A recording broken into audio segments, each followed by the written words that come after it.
அற்புதமான ஒரு காலை விடியலோட நாள் 14 தொடங்கியாச்சுங்க. முதல்ல நல்லா கையை காலை உதறி விட்டாச்சுங்க. வார்ம் போடணும் கண்டிப்பாக. எப்போவுமே வார்ம் போட்டால் தான் கை கால் பிடிக்காது. வார்ம் போட்டுட்டு லைட்டாக 2 போஸ் கொடுத்து பார்த்தேன். போஸ் கொடுத்து பார்த்துட்டு அப்படி மண்ணுக்குரிய வேண்டிய மரியாதை கொடுத்துட்டு எப்பவும் போல் இல்லாமல் இன்றைக்கி கொஞ்சம் ஒன் ஹேண்டு புஷ்அப் ட்ரை பண்ண ஆரம்பித்தேன். அப்படியே நம்ம சேலஞ்சுக்கு உள்ளே நுழைஞ்சாச்சு. 100 தண்டாள் தான் நம்மளோட ஒரு நாளோட இலக்கு.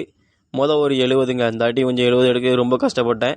ஏன்னு கேட்டிங்கன்னா 2 வாரமாக தொடர்ந்து தண்டால் எடுத்துக்கிட்டு இருக்கிறதுனால கை காலெலாம் பிடிச்சிது. ஆனால் இதில் ஒரு நன்மை இருக்குது. என்னென்னு கேட்டிங்கன்னா என்னோடய ஸ்ட்ரென்த்து நல்லாவே இன்க்ரீஸ் ஆகிருக்குங்க.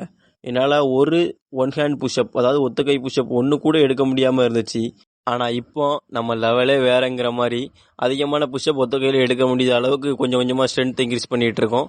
அது மட்டும் இல்லாமல் நம்மளோட ஃபுட்டு எல்லாமே நல்லா சத்தான உணவுகளாக தான் இருக்குது. அப்படிங்கிற போது நமக்கு கொஞ்சம் நல்லது தான். மீண்டும் அடுத்த பதிவில் சந்திப்போம் இனியவர்களே.